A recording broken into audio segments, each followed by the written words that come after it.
आप सभी को जय मसीह की। आज परमेश्वर के वचन में आप सभी का स्वागत है। परमेश्वर पिता आज अपने वचनों के द्वारा आप सबको बहुत आयत से आशीष को दे।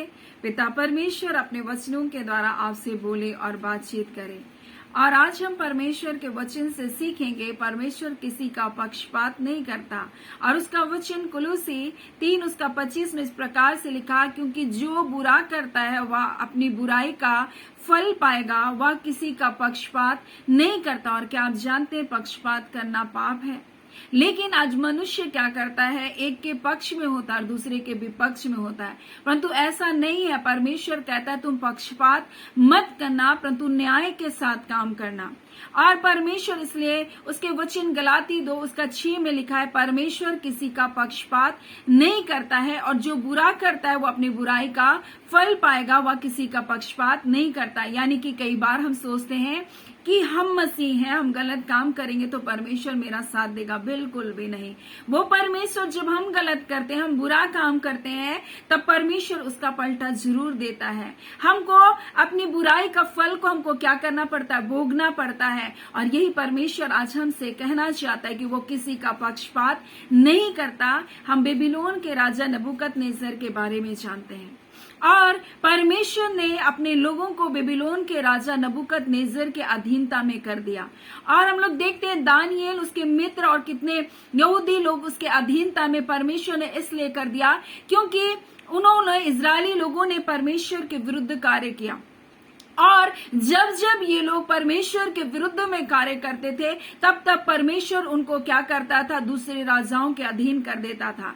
परंतु ये नबूकदनेस्सर जो अन्य जाति राजा था, बेबीलोन का राजा था, परमेश्वर ने इस पर अपने नाम की महिमा को जगह जगह प्रकट किया। उसने स्वप्न के द्वारा उससे बातचीत किया। परमेश्वर ने उसको अपने नाम की महिमा को बताया। परमेश्वर कौन है इस बात को बताया। और एक ऐसा राजा जिसने यीशु मसीह को देखा।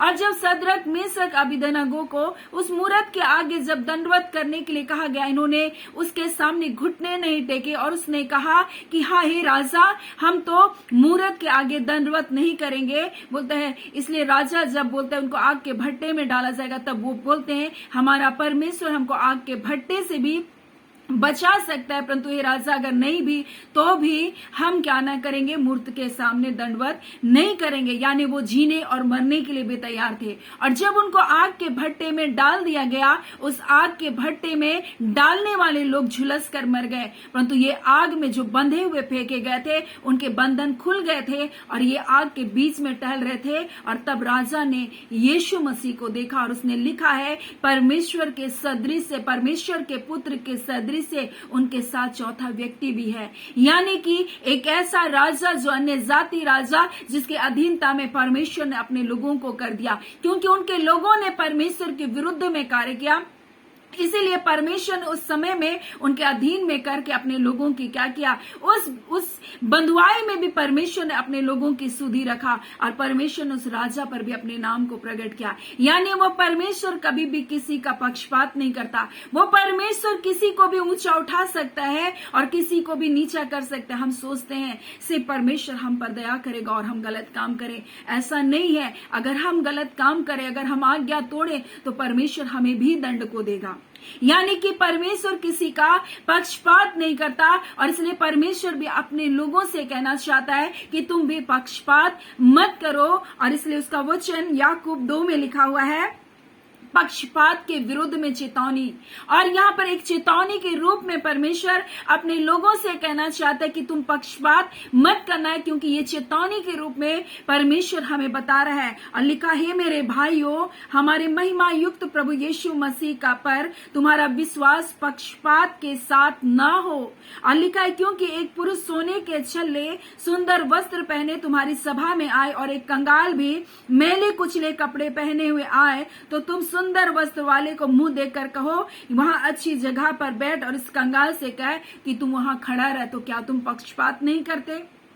और यही बात परमेश्वर कहता है कि क्या तुम आपस में भेदभाव ना किया, क्या तुमने बुरे विचार से न्याय करने वाले ना ठहरे। यानी कि कई बार मनुष्य अपने मन में क्या करता है, न्याय करता है। और इसलिए या अय्यूब उसका 13 उसका 10 में लिखा है, तो जो तुम छिप कर पक्षपात करते हो, यानी कई लोगों के पक्षपात दिखाई देते हैं परंतु कई लोग अपने मनों में पक्षपात करते हैं, तो वह निश्चय तुमको क्या करेगा, डांटेगा करके लिखा है। अगर तुम मन में भी पक्षपात करते हो, अगर तुम मन में भी जाति और अन्य जातियों में भेद करते हो, अगर तुम लोगों को परमेश्वर के लोगों के बीच में बांट रहे हो, अगर तुम भाषा के नाम पर लोगों को बांट रहे हो, अगर तुम पक्षपात कर रहे हो, तो परमेश्वर निश्चय तुमको क्या करेगा, डांटेगा।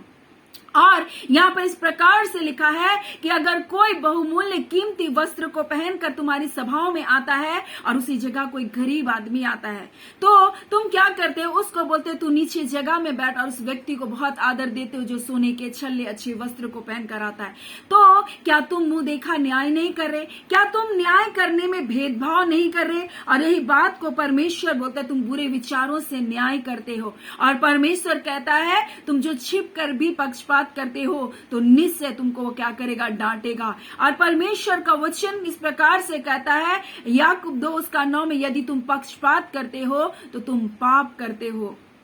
इसलिए ये पक्षपात एक पाप है। इसलिए परमेश्वर हमसे कहना चाहता है, ये चेतावनी के रूप में है कि तुम पक्षपात मत करना, तुम न्याय करने में पक्षपात मत करना, तुम किसी को आदर देने में पक्षपात मत करना, तुम किसी की पढ़ाई करने में पक्षपात मत करना।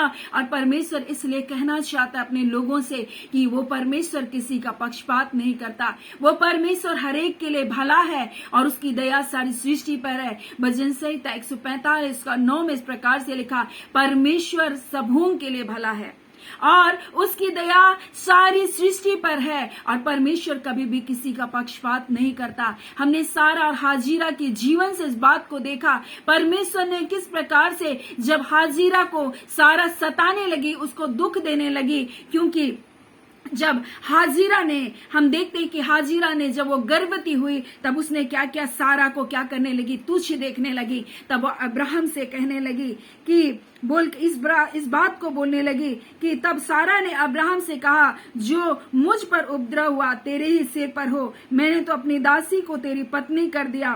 पर वह जब उसने जाना कि वह गर्भवती है तब वह मुझे तुच्छ जानने लगी, इसलिए यहोवा मेरे और तेरे बीच में न्याय करे। अब्राहम ने सारा से कहा, देख तेरी दासी तेरे वश में है, जैसा तुझे भला लगे वैसा ही उसके साथ कर। और सारा उसको दुख देने लगी और वह उसके सामने से भाग गई।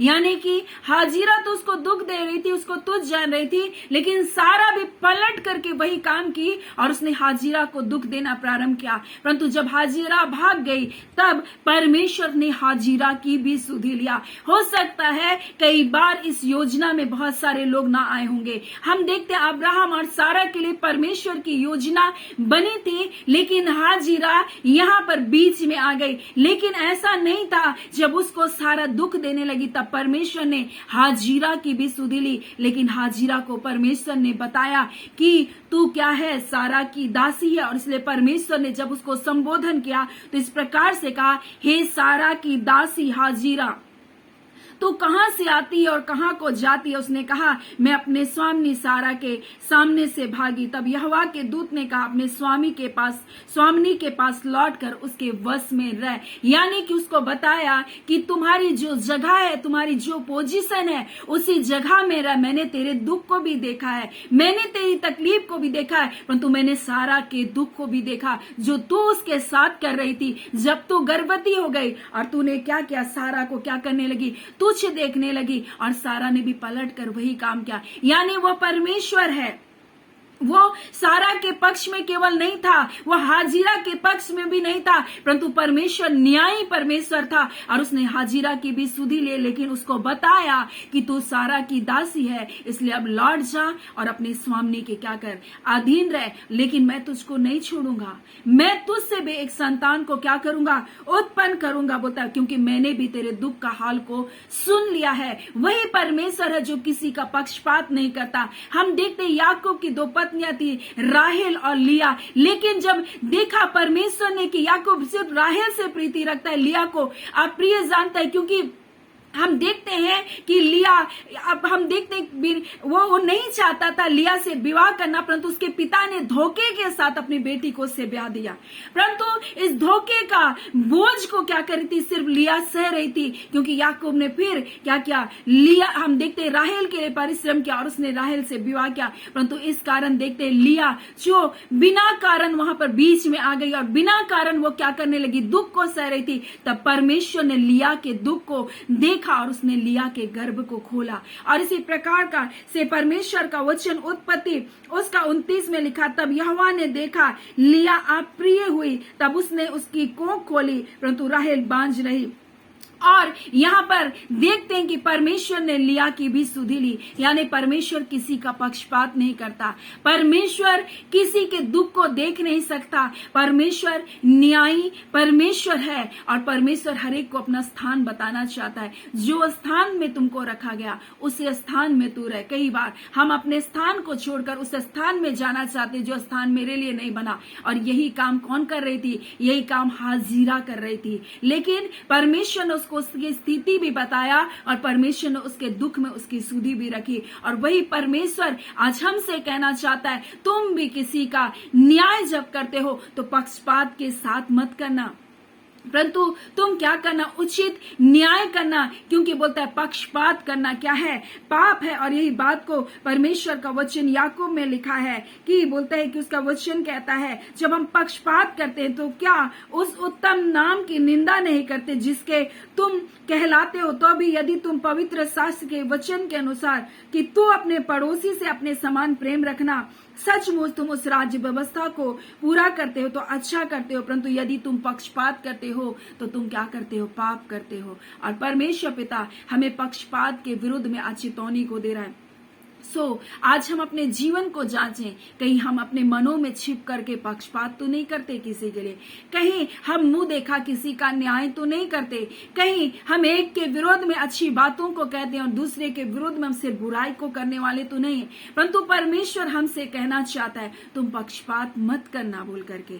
और परमेश्वर पिता इन बातों में हमें चेतावनी को दे रहा है। कई बार हम धन संपत्ति को लेकर, लोगों की पोजीशन को देखकर हम मान सम्मान करते हैं और इसमें हम पक्षपात करते हैं। कई बार हम लोगों के साथ उठने बैठने व्यवहार करने में हम पक्षपात करते हैं, कई बार हम दूसरों की सहायता करने में हम पक्षपात करते हैं। और परमेश्वर आज हमसे कहना चाहता है तुम पक्षपात मत करना। परमेश्वर पिता इन वचनों के द्वारा आप सबको बहुत ऐसे आशीष को दे, आमीन। आइए हम प्रार्थना करेंगे।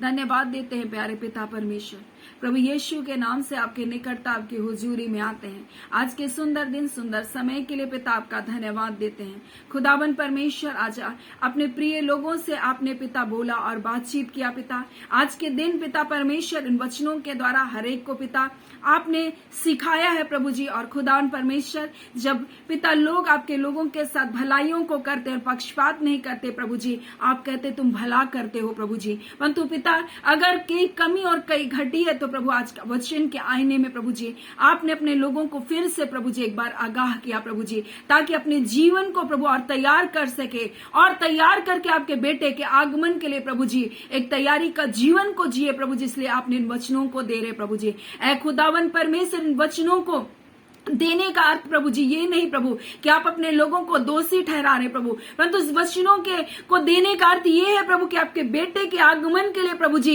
ये अंश करके बदलते जाए प्रभु जी, और अपने जीवन को परमेश्वर आपके नाम की महिमा के लिए खड़ा कर सके। ऐ खुदावन परमेश्वर, जितने लोग रोग दुख बीमारी में यीशु के नाम से चंगे किए जाए, हर प्रकार का अंधकार का बंधन टूटे, हर प्रकार का पेट का दर्द, हर प्रकार के असहनीय पीड़ा, हर प्रकार के जलन, हर प्रकार के अकड़न यीशु के से आपके लोगों को छोड़ करके जाए। खुदावन परमेश्वर पिता, जितने लोग परमेश्वर अपने प्रियों के चले जाने के कारण आज दुखी है खुदावन प्रभु, आज उनके परिवारों में आपके शांति आने पाए पिता। ऐ खुदावन परमेश्वर, जिनके परिवार टूटे हैं प्रभु जी यीशु के नाम से जुड़ने पाए, जितने खुदावन संतानहीन है यीशु के नाम से वो कंसीव करने पाए, जितने लोग हॉस्पिटलों में यीशु के नाम से वो चंगाई को पाने पाए, जितने लोग कर्ज की समस्या में, आज कर्ज की समस्या यीशु के नाम से जाती रहे, पैसों की जरूरत, आर्थिक तंगियां है प्रभु जी आप पिता आपके अनुग्रह के द्वारा प्रभु जी इनके जीवन में एक अद्भुत आश्चर्य कर्म होने पाए। खुदावन जब कोई रास्ता नहीं प्रभु उस जगह यहोवा ये बनकर खुदा